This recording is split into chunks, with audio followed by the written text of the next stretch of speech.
Welcome to the Dialogue Book Report, where we talk about literature of interest to LDS readers. I'm Andrew Hall, an editor at Dialogue, a journal of Mormon thought, coming to you from Fukuoka, Japan.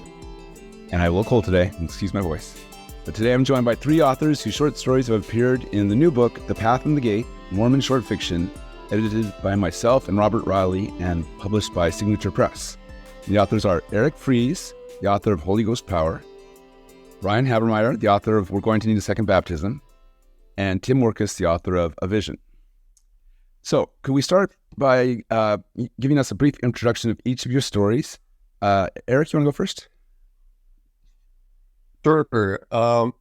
My story is, I think it's funny that we're talking about two stories about baptism. The prompt, I think, was to write like the most Mormon story that we could think of.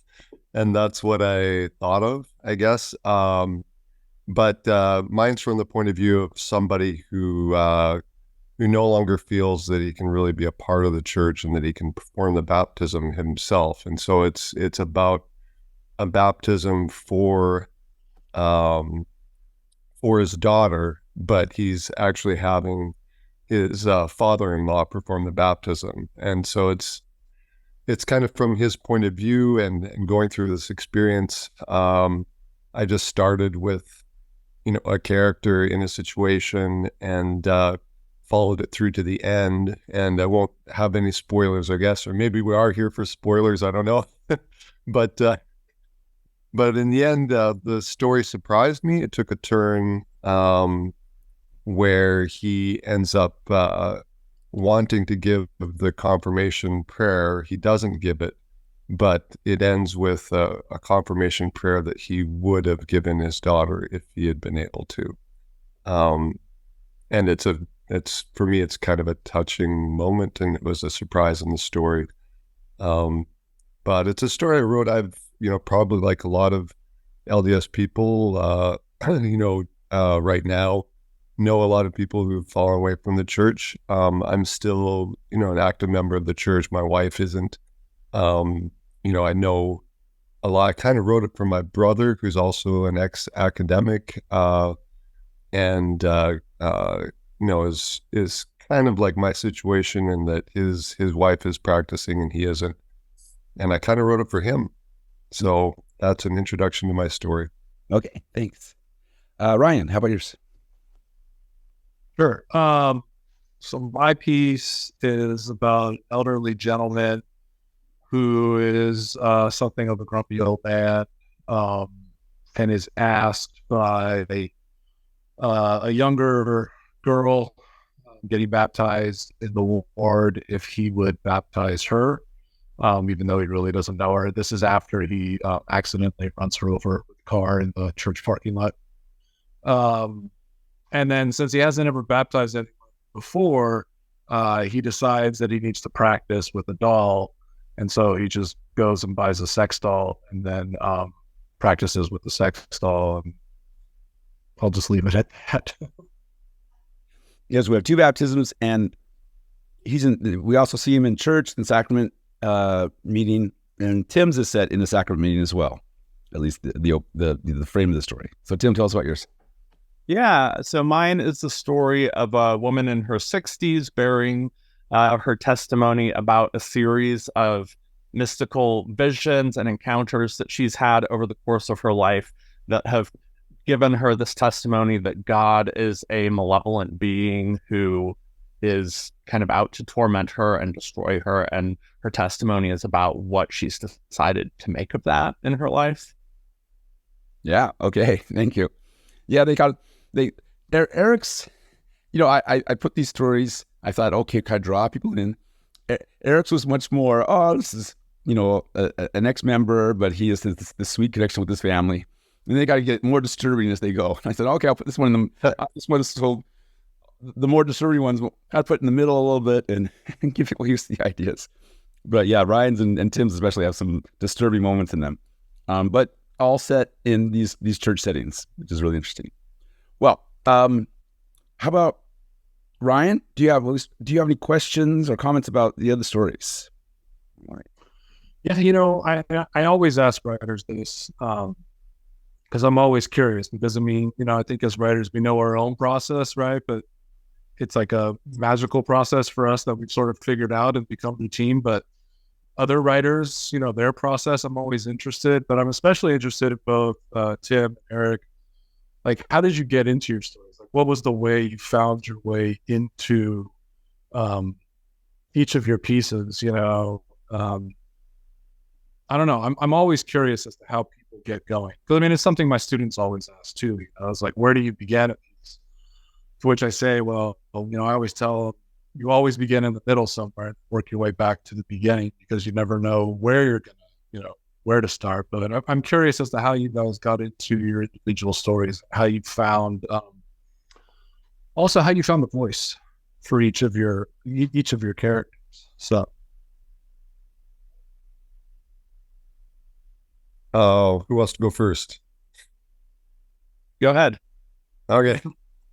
Well, I guess I just sort of talked about mine a little bit already. I mean, for this, frankly, I was sort of like, when I got the email from Andrew that said, like, here's a prompt and write a Mormon story, I really resisted it initially, because I was like, I've never really written from a prompt ever before. And I also don't write a lot of LDS stories. Like, a lot of my stories don't, I've had occasional stories with LDS characters. But I mean, I've always kind of imagined an audience outside of the LDS community. And so if they are LDS, it's kind of, an element of their character, but not something that necessarily defines them. And I've always been really resistant to stories that revolve around issues of faith. For whatever reason, it's just never been. I think it's because a lot of LDS fiction that I've read has always been hinged on that. Like, it's either the didactic narrative that's about keeping the faith, or the didactic narrative that's about leaving the faith, and neither of those have really interested me narratively. So for me, I was just interested in this character, I guess, because I've had so many people who kind of left the church, and my brother did deal with, this situation with his own kids, where, he had to attend the baptism of his own kids, and, he just felt like the, the apostate dad who, couldn't in good conscience baptize his children. And I just thought that was an interesting dramatic situation to be in, and one that's kind of unique, I think, to Mormonism. And I know a lot of men like that. I know a lot of men who are essentially worthy to do it. It's not like they're still, I mean, it's just that they don't believe, and so for them, it's this burden. And I have another friend of mine too, who just for years and years would just, I mean, it was so painful for him to go to sacrament meeting and to listen to the I do's and all these things. And so I just tried to, I guess, channel people that I knew who felt that way, and then look for a voice that was, it's like, even somebody who's still no longer practicing LDS, they still, I still, like, one of my friends still he has real problems swearing, he has like real, so like the freaking, I think, was part of that. It's where, there's these idiosyncrasies that are still very much LDS, the character may no longer be a practicing member. But yeah, and then for me, I mean, especially for short stories, I just kind of, that's where I start. It's like a character who's in a dramatic situation pursuing a desire, and then from there, I kind of let myself be surprised. And for this, I was happy the story surprised me at some point, and that's kind of my process, I guess. And then afterwards, it's revising to make that moment better, to cut away anything that's unnecessary. But that's about it. Tim, how about you?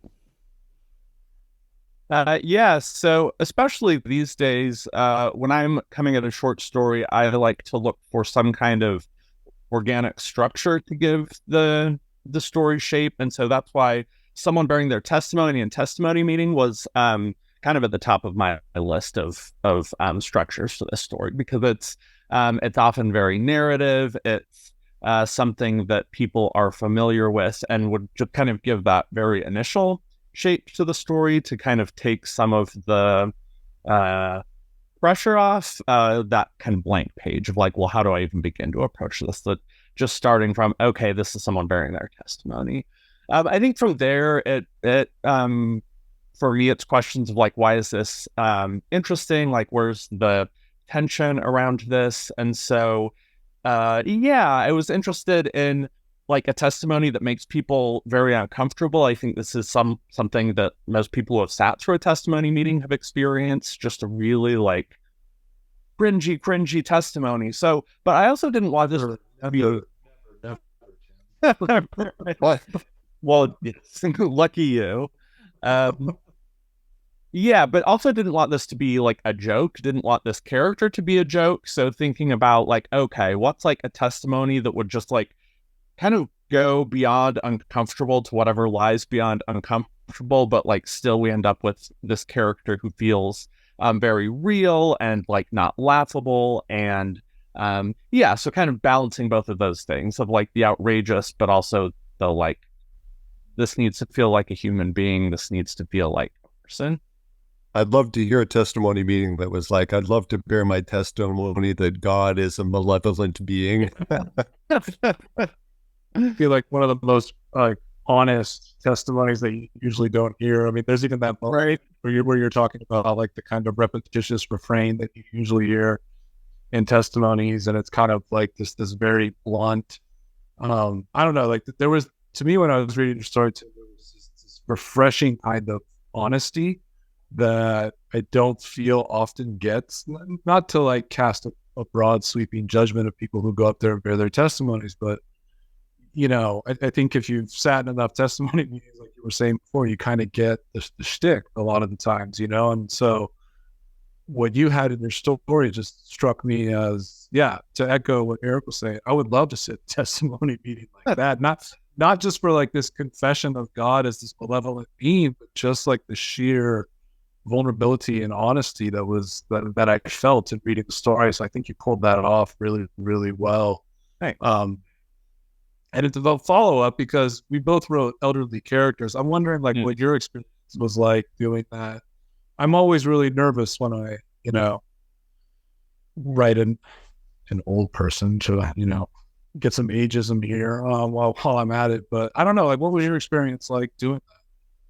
Yeah, I mean, part of it for me was again like almost a formal thing of like I wanted this like testimony that covered the whole scope of someone's life. And so, yeah, I mean, to be honest, I think it kind of rests on like the bulk of the story is actually kind of her as a younger adult, kind of, like kind of as an elderly person narrating being a younger adult. So I think that was part of my workaround. How about you? How did you think about that? I don't know. A lot of anxiety goes into it. I mean, I just, you know, I don't know. For me, the hardest thing for me getting into a story is trying to find the voice, you know, and trying to find like what's the right tonal register and how does this character talk and how do I want them to sound. And I often fall back on sort of cantankerous narrators, you know, just sort of grumpy people in general who are just sort of venting. And so that kind of fit here for me was at least this idea of someone who's a bit obnoxious, a bit frustrated, and a bit arrogant. You know, obnoxious is probably the way to look at it. But that there's like a softer inner core there too. You know, that they're outwardly obnoxious, but that there's more to it, and like I hope that the story is trying to move in that kind of direction. But the age factor, I don't know. I feel like I've been surrounded my whole life, not to throw my grandparents grandparents under the bus, but they were sort of that kind of inspiration there, because I've had some very obnoxious grandparents in my life. And so I was trying to channel, interestingly enough, more my grandmother than my grandfather, but it needed to be a male for the plot stuff of the story. But I was thinking very much of my grandmother when I was writing it. So. Cool. Tim, do you have any questions for the other two? I do. I thought both of your stories, the endings felt so apt and felt both kind of surprising and inevitable. And so my question is, how do you approach writing the end of a short story, and what are your criteria for an end of a short story? I'll let Eric go first. I don't know exactly. I mean, I really like, for me, I like my stories to have movement at the end, I guess, to have it be something that surprises me. Sometimes it's ending with an image, sometimes it's ending with some sort of new action or something that happens. I don't know. I mean, this one, it just it's like kind of discovery. You're trying to figure out what it is that you need to resolve the character's issues or problems. But for me, it's just like the ending is usually the place where I'm venturing out into territory that I didn't set out to write when I first started the story. Like for me, short stories are just very much about a process of discovery. And yeah, so for me, that was the ending, I guess, was that, I mean, he got to this moment and they just realized that, you know, this was the thing that he wanted to be able to say to his daughter. And he's in this position where he's completely silenced and disempowered. I think especially for this, I wanted something that was also a little bit of an emotional turn. That I wanted an emotional turn that would resonate with the reader. And, you know, I think it risks that. It risks, I think, a level of sentiment that I sometimes don't risk as much in some of my other stories. But I think it's because it's something that was, I don't know, kind of personal, in that, you know, that I have family members going through this, or with my own kind of, I don't know if you call us a mixed faith family or what you call us, but it was something, I don't know. I think an ending should move you in some way. A story has a real capacity to do that because it's this compressed moment of time. And yeah, at least for that story, that's how it worked. Yeah, Tim, I liked what you said. What you said, surprising but inevitable, right? I think that's a little bit of the choice. Is that Salman Rushdie that said that? I think I say that, but I think he said that, but I don't know. Anyway, it doesn't really matter. Who cares? But surprising but inevitable is a good way to move a story. I was talking with an editor in a journal for a piece that I had submitted not too long ago, and he's like, "Yeah, we want to publish it, but the ending's all wrong. You know, we want to fix it." And I tried a couple different ways for a different piece, not the piece that's in the anthology here. But he said something that really hit with me that I think I've done in the past, but I haven't remembered it as much. And he said, you know, I think what you want is to get out of the story, you have to go in. And I thought that was a really nice, concise way of thinking about how to end short stories is, you know, to write yourself out of the story, you move inward in some way. Not that every story has to do that. For this piece that I wrote, it was kind of like a convergence narrative. I mean, it sort of sets itself up in the opening pages that this girl is going to get baptized. And so it's inevitable, right? That, like, at least I felt writing the story has to push in that direction, that it's going to converge on this moment here of this baptism. You know, you have all these shenanigans in the middle with, you know, practicing baptizing the sex doll and all the stuff that goes on with that. But at the end, you know, there was something that was going to happen, and I wasn't sure what it was writing it. I probably rewrote the ending a whole bunch of times, just trying to figure out, you know, what's going on here, moving inwardly, right? That, you know, you set up this baptism, but how is this baptism going to be different? How is it going to have this inevitability, but also some kind of surprising factor? And, you know, there's almost like a kind of hallucination or magic or something at the end there that, you know, is a bit ambiguous at the end of my story. But in a way, just the way that I set up the story at the beginning sort of led to that ending. I just had to find a way to move inward into the character at the end. What about you, Tim? You end the story. How do you end the story? Yeah. I mean, again, for me, I think that kind of borrowing the pre-existing structures helps me a lot in short stories, that knowing this is a testimony and knowing how testimonies end, what is, you know, so the question for me became like, what is this character's declaration of faith going to be at the end of this testimony, that she's telling stories, and then, you know, what is it that she makes of it?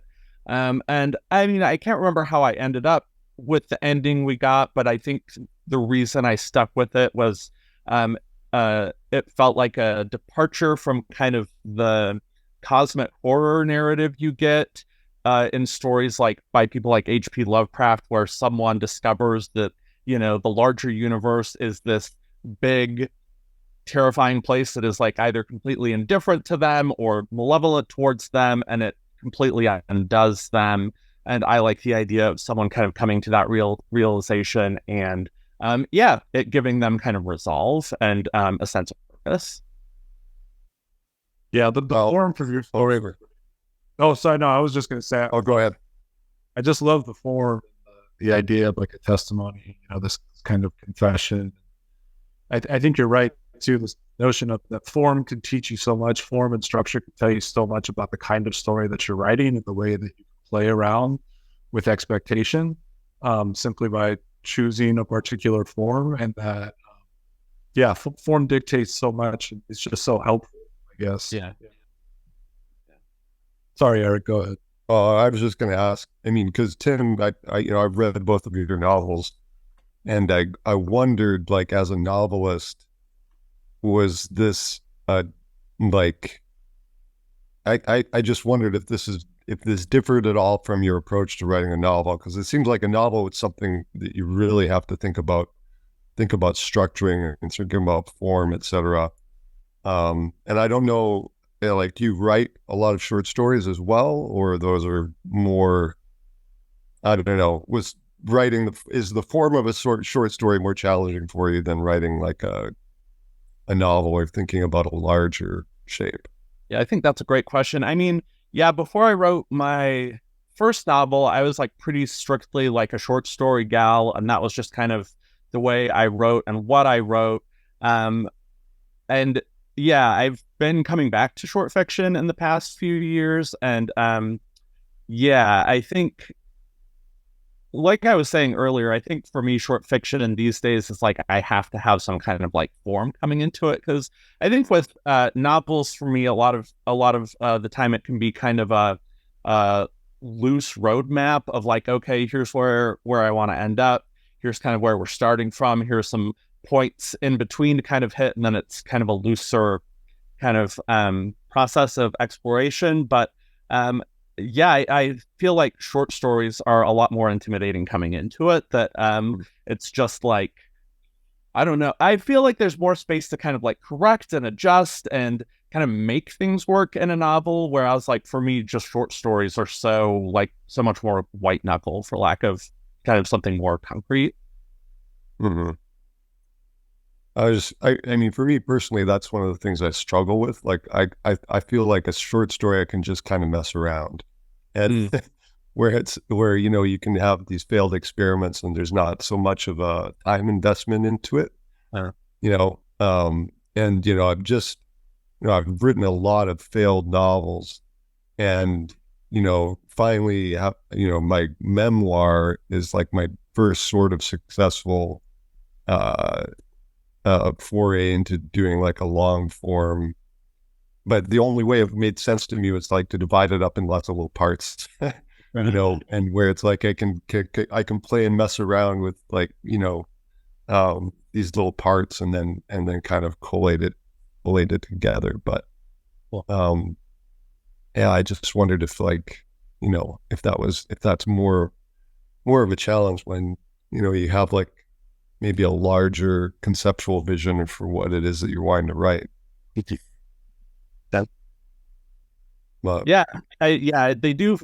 For whatever reason, it does feel like there are two different beasts. Like it's not just the length that feels like it's, just kind of a totally different thing.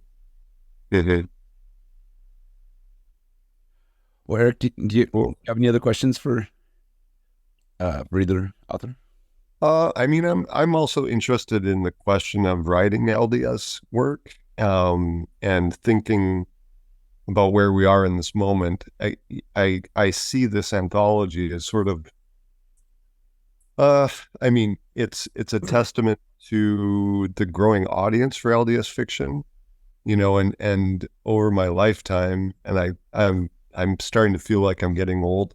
But over my lifetime, it's like I've seen that audience expand and grow beyond what it was like when I was a student, when I was first wanting to really start writing.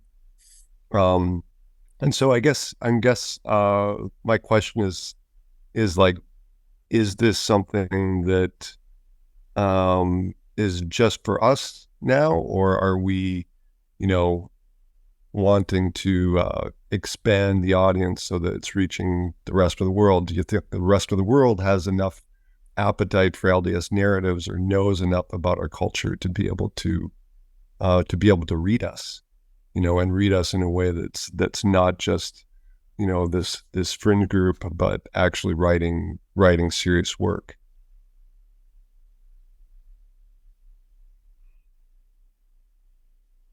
I mean, this kind of circles back to what you were saying before, right? About, when you got the email from Andrew, it was very similar to me, like writing a Mormon story. I sort of sat there and just stared at the email for a little bit, thinking, can I even do this? Because it's like you, Eric, I don't write, I don't consider myself like a Mormon fiction writer. Like that's just not the way I always envision a broader audience, the journals that I publish in and everything, the previous book that I wrote had like Mormon little elements to it, like little side things. But it's never been that kind of contained, right? But I think like you're saying, because of like the moment, what's happening, I think in LDS culture, with a lot of people leaving and faith transitions, however you want to refer to it and talk about it, just the whole narrative. I mean, very, very similar that I think echoes just the American narrative, the cultural narrative that we're having right now of questioning long-standing historical hierarchies, power structures, just all of that, I think is something that Mormonism is dealing with as well. And so a lot of my fiction over the last several years has been slowly kind of engaging with it. But Andrew, I wrote this, thing for Wayfair, the comment that I made, Andrew, you solicited, about Mormon fiction writing, where we're at. And my thing is, or at least what I've been thinking about, is how to translate, which I think is an apt metaphor for Mormonism, right? Or like, how do we translate Mormonism to a broader culture? Because I do think we have like a really rich cultural experience, and again, that it doesn't matter where you are on that spectrum of faiths, right? Whether you're you're at church every Sunday, and whether you're all in and you're believing, or whether you're somewhere in the middle, or whether you've left, or however you define yourself as a writer. I think I don't really feel like Mormonism has been given to the broader American literary culture. And I think we're at a really interesting crossroads to be able to start translating it to a broader culture. And that's something that's been on my mind a lot, about how to translate certain things. And, for me, because I always, for people who read my story, I'm always interested in the most outrageous thing possible. I just write the most absurd things. Like, absurdity to me is just sort of part and parcel with the human experience. And there's so much interesting absurdity in Mormonism, for me, intellectually, aesthetically. And so, like, for me, the entry point is always like folkloric, And so I really love Mormon folklore. I was raised on Mormon folklore, but it's so fascinating to me. I studied folklore in school, as a PhD student and everything. So to me, that's like an entry point and like a way of communicating, translating Mormonism. It's like, well, let me share with you some of these really interesting, crazy, weird Mormon folklores that we have. A lot of my stories have been engaging with that. Like, I wrote a piece home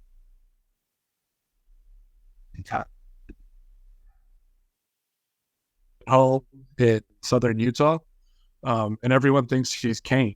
They think that he's like Bigfoot Cain, and so the Mormons are trying to baptize and all this other stuff. But it's like, it's something that bridges that kind of divide between a broader culture and like a more sort of niche kind of thing. So yeah, I'm more interested now in trying to translate my Mormon experience and what Mormon experience into a broader audience. Let me just say about folklore, our Dialogue podcast network. There's Christine and Chris Blythe, who are a married couple who both teach at BYU, have a podcast called Angels and Seer Stones, a Latter-day Saint folklore podcast. Yeah, it's a great, I think it'd be a great resource for ideas for stories. I saw that. Yeah, I saw that online. I remember it was like a Facebook or an Instagram post or something. And like, my wife sent it to me. She's like, "You really need to contact these people and talk to them." And I was like, yes, I probably should. They do good stuff. Tim, how about you? Yeah, I similarly tend to write to a broader audience and have ended up writing about Mormons more than I would have expected. Yeah, I think if you look at fiction these days, it's in this really interesting place where there's still a long way to go, but it's so much more diverse than it was, say, 50 years ago, that, more writers than not are writing from kind of places of identity that are different than, say, like John Updike 50 years ago, where, someone like him would serve as kind of a, cultural default of like, this is what a writer looks like. This is where a writer writes from. And so in that way, I kind of see writing about Mormonism as being more of a piece with what's going on now than not. It seems like most writers I read are doing that work of figuring out how to translate their experience to a broader audience. And so I think there's a lot of inspiration there for me, and seeing how other people are translating their unique experiences into a way, into a form that is kind of is still interesting, is still true to their identity, and is also legible to people who are different than them. And so that's really exciting to me. I think that feels really promising to me, both in general and in terms of thinking about what Mormon writing can do and might do moving forward. Definitely. I think, just as a fanboy comment, I think the Infinite Future for me is the first, for me, literary Mormon novel. No, like it's really one of my favorite books that I've read. I really love that novel. Thank you. You're welcome. Tim, we just Lavina Fielding Anderson just passed away this week, who was one of the great editors and kind of organizers in Mormon literature and history, and she helped create the Association of Mormon Letters, and she was also excommunicated for her writing about abuse in the church. Anyways, it seemed like to me that the character in the Infinite Future was based on her. Is that, am I misreading that, or she very much? Yeah, Well, yeah, I mean, certainly not like a one-to-one, but yeah, she was kind of the like lodestar for me with that character of someone who believes but is excommunicated. Yeah. Look, I love that novel too. That was such an interesting. It's went in such wild directions with the characters in Brazil and everything. But well, so Ryan, you have a collection coming out called Salt Stories. Are those all about Utah or Salt Folk? Okay. Are those tend to be kind of Mormon stories, or what's the organized? It's kind of like, it's kind of like I was saying before. It's like Mormon adjacent, you know. The Yeti story is in there. I'm trying to think off the top of my head now. I just published a piece in Conjunctions, the one that Andrew, I think you were telling. We had talked about the glacier story.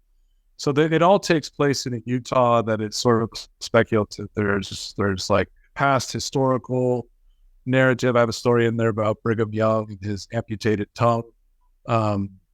And what else? And this was like past, present, and future. So it's like all these hypothetical things. And I didn't realize it at the time.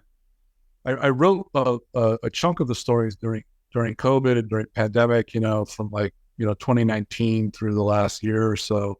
And I didn't realize at the time that I was writing a lot of like Utah centric. I would say it's more Utah centric than it is Mormon centric, but obviously it's hard to write about Utah without writing about Mormons and Mormonism.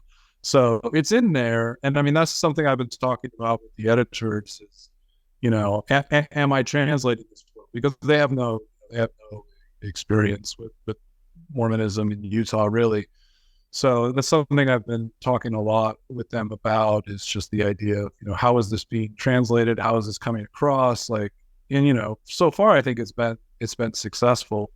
But yeah, I didn't really realize it until I was about 3/4, almost all the way done with the collection. And then I went back and I started revising some of the other things to make it the sort of cohesive, geographically focused, you know, set of fabulous stories. So, did you grow up in Utah? No, I grew up in California, but I spent all my summers in Utah. And then I went to BYU. So I was at BYU. How many years was I at BYU? 5, 6 years? I don't know. I majored in everything at BYU, so I had like 300 credits by the time I graduated. So I was there for a long time. I mean, I think collectively I probably spent like 7, 8 years living in Utah. So I feel like I had a good enough grasp, you know, on the culture and on the landscapes and things like that. And, you know, been all over the state, southern Utah, you know, northern Utah, some of the, you know, towns out in the middle of nowhere kind of thing. So, you know, but I mean, there was hesitancy too, you know, like I was saying before, there's some anxiety there, right, about not being a born and bred sort of Utah person writing about it. But I don't know, it's weird. Ever since I left Utah like 20 years ago, I keep thinking about the desert. Like I'm just always thinking about the desert and like writing about the desert. I don't know, there's something about the desert that just has a really strong aesthetic pull on me. So yeah, it finally just coalesced into this story, into the collection. Yeah. Right. And who's publishing that? Cornerstone Press. All right. Looking forward to that. You all come from these, have higher degrees in creative writing or literature or something like that. And Ryan and Eric are both teaching at universities. Does that kind of background, do you feel like you have some kind of expectations about your writing, or how does that impact your writing, you think, compared to someone who doesn't have that background or that lifestyle? It may be kind of a strange. Yeah, I mean, right now I'm just hoping that it doesn't ruin my writing. No, I mean, reading lots of really bad student short stories. No, that's a good question, because I'm definitely not. I was just reading about what's that, the novel that got made into the Lessons in Chemistry, by this woman who had been a lifelong reader and in her 60s publishes this novel that just is a runaway bestseller last year, I think 2022. And, it's a commercial novel that does really well, that speaks to a lot of women and gets option made into an Apple TV series. And I watched an interview with her, and I'm like, this is not that different from my own process and any number, I think, of like academically trained writers, their process either. I think all that academia does is kind of formalize it for you, where you're given mentors, you're given certain writers that you can model after, you're given certain connections in the literary world. It does train your prose in a certain way, but the process is still very much the same. It's you are sitting on a chair and writing every day, and at a certain point you share it with people, and sometimes those people are your spouse or people you're close to, people that are good readers. Sometimes it's other writers, right? Like these, and there's no writer, even back before we had, these kinds of programs, there was no writer who wrote in a vacuum. There was always other writers or other artists that they were collaborating with, and they were thinking about questions of aesthetics and creation. And so, yeah, I think it does influence my writing, obviously, because I've gone through a program, but I don't think that necessarily means that what I'm doing is any better than somebody who hasn't, or somebody who's gone through a less traditional path, as long as they're a smart reader and a lifelong writer and reader. I think they're going to seek out those kinds of relationships that will help them get better. That said, one of the most depressing things that I have done in my career is gone to some of these like community writer events where there's just so many people right now who want to be writers and want to be published that that it can be a little bit overwhelming to go into some of these non-traditional venues where there's people who are doing really good writing there, and then a lot who are maybe writing mostly for themselves, and or you get that kind of like equating self-publishing with like publishing and having, anyway, and it gets a lot messier, I think, in certain contexts. But I think the process is still pretty much the same. Any other comments from the other two? Yeah, I mean, I would agree that I don't think there's anything that you can learn from a university program that you can't find elsewhere. I think personally, from my experience, I think the most helpful or influential thing for me that came out of a more or like a university affiliated writing program was learning academic research skills and being kind of turned loose in a library with like full library privileges of, research is a big deal for me, especially with my novels. And so just that ability to really kind of hunt down obscure nuggets of interesting, facts or histories or bizarre, self-published tracts hidden away in the library. Like that's been, I'd say, really influential for me. Yeah, and I mean, to piggyback on what both of you are saying, I completely agree. The way that the university system and writing programs, I think, has been influential for me is that it gave me the freedom to be more experimental in my writing. I don't think, had I not gone through a program, I would be as willing to be experimental, or if I didn't even have my academic job. There's something about, I feel like, if you're maybe if you're just more mainstream commercial style of writing, it fits a certain kind of mold and a kind of type of writing, right? You're in a genre and you understand the genre you're writing, right? That's not to say that you can't break those rules and those tropes and everything, but I feel like within the university system, writing programs, I think there's more encouragement to experiment, at least in the programs that I was in. And I mean, I would classify myself very much as a formalist and experimentalist, which is why this story for this, for this anthology was very different for me, because I feel like this is a much more traditional kind of story, plot-wise, I mean, content-wise, it's wild and weird, just like how I like to do, but experimenting and being exposed to a large array of other experimental writers. There's I feel like experimental writing is always on the cusp of becoming much more and more mainstream. And I think that a lot of that owes to the fact that there's more MFA programs, there's more master's programs, there's even at the undergraduate level. I teach a lot of experimental stuff at the undergrad level to my students, simply by default, because I always tell my students we've come late to the game of literary history. We're 10,000 years late to writing, and writing stories, and there's not much new you can do under the sun these days, even though there is. And one of the ways to do that is to it's like, Tim, like with your story, experiment with form and these modes, and then rupture them, break them, see what you can do with them, twist them, and make them new. So I think that's one of the benefits of that system, is that it produces more experimental types of writing. Yeah, and it also provides support.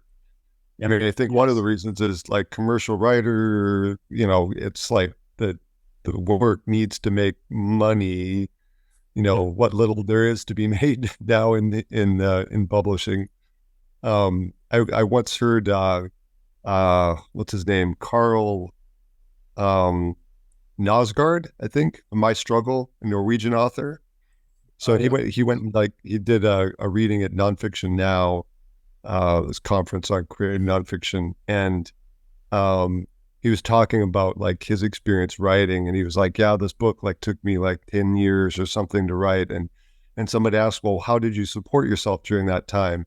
And it's like, well, I'm a writer I'm a Norwegian writer.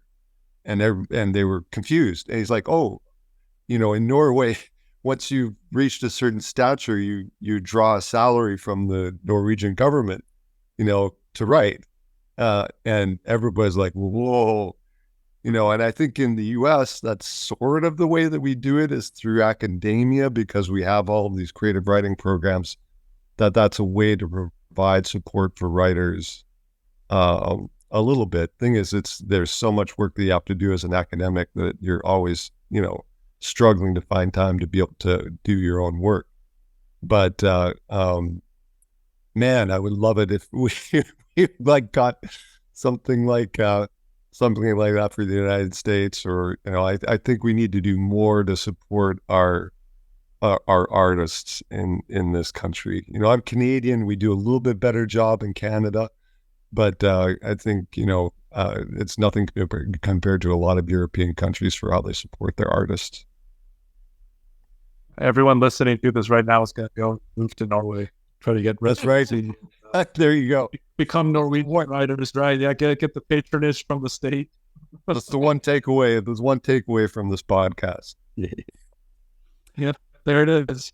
Well, so let's hear maybe just a little about what you're up to these days, what your next steps are.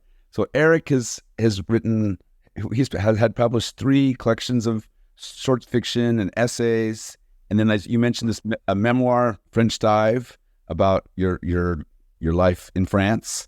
Eric goes back and forth between Indiana, where he teaches, and in France. What else is coming up for you? So I'm working on a second memoir right now that's has a lot of research about James Baldwin, who lived the last 17 years of his life in the south of France. I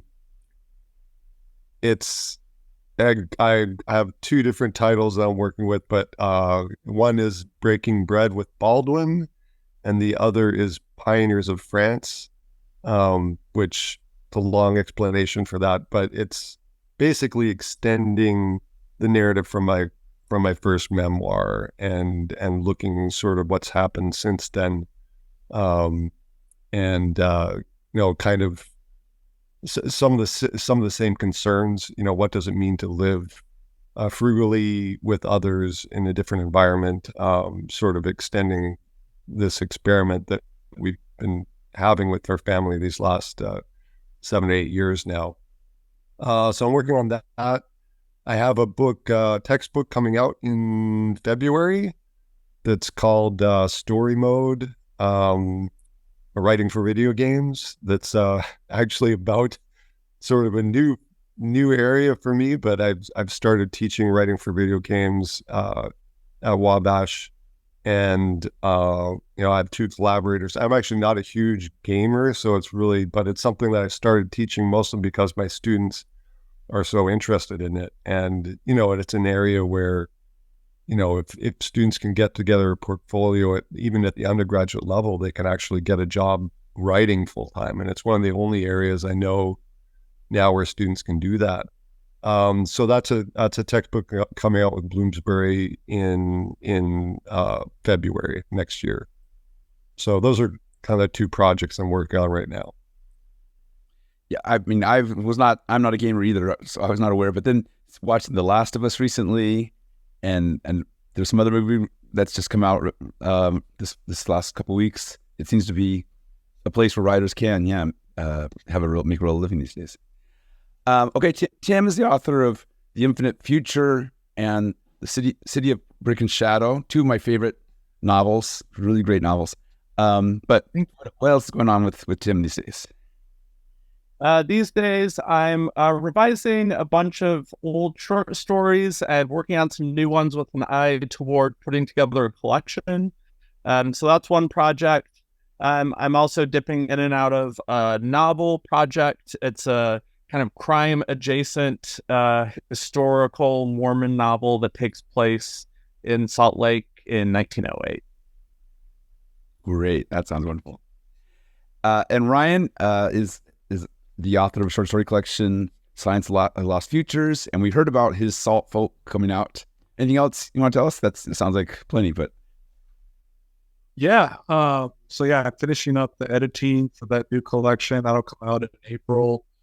I have a very experimental novel that I'm almost finished. It's photo fiction is the way I refer to it. I'm a collector of old vintage photography. I love going to flea markets and pawn shops, antique shops, anywhere I can find old vintage photography. I buy them by the bundle.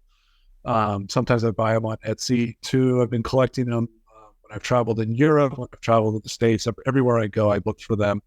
And so I started collecting these old photos and writing stories that sort of are the story of the photo. And it's sort of it's worked itself into this broader novel that follows. It's not science fiction. It's kind of lo-fi instead of, I guess that's the new catchy little term that I hear that gets thrown around, for science fiction. That's sci-fi, but not like high science fiction fantasy, that kind of stuff. It's not in outer space, but it's got like some science fiction elements to it. So I'm finishing up that and hoping to start sending that out in the new year. And then I've also been working on a collection of nonfiction essays, all about faith, folklore, and fatherhood. Been writing them and publishing them over the last several years. I can see the scope and shape of that book coming together. So those are the 2 projects that are taking up all my time right now. So, but they're working well. So looking forward to them. Well, that's great. I mean, all 3 of you are authors that I've just loved following for the last few years. You all have published kind of in literary journals, so you have to kind of search these things down and find them. But that's been a real joy for me. All right, thank you so much for participating today, and thank you to everybody who's been listening to the Dialogue Book Report. This show is part of the Dialogue Podcast Network, a collective of independent podcasts who promote inquiry into all aspects of the LDS tradition. and includes wonderful shows like, as we mentioned, Angels and Seerstones, a Latter-day Saint folklore podcast, where Christine and Chris Blythe, folklorists, examine the lived religion of Latter-day Saints, the stories we tell, and the beliefs we debate. And this show is produced and edited by Daniel Foster Smith, who also provides the music. Our content manager is Emily Jensen, and to hear more, go to dialoguejournal.com. Thank you, everybody.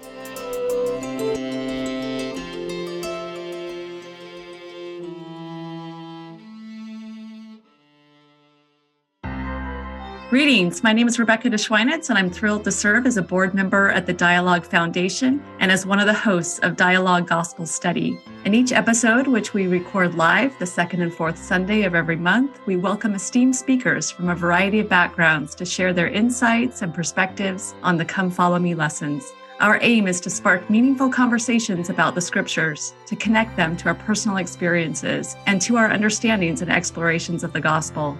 To stay in the loop with our upcoming lessons and this opportunity to engage with Mormon thought, culture, and belief, be sure to visit dialoguejournal.com and sign up for our newsletter. By doing so, you'll receive updates and timely links to join our live stream lessons. Additionally, you can catch up on our past guests and episodes by subscribing to Dialogue Journal on YouTube, Facebook, or wherever you listen to podcasts.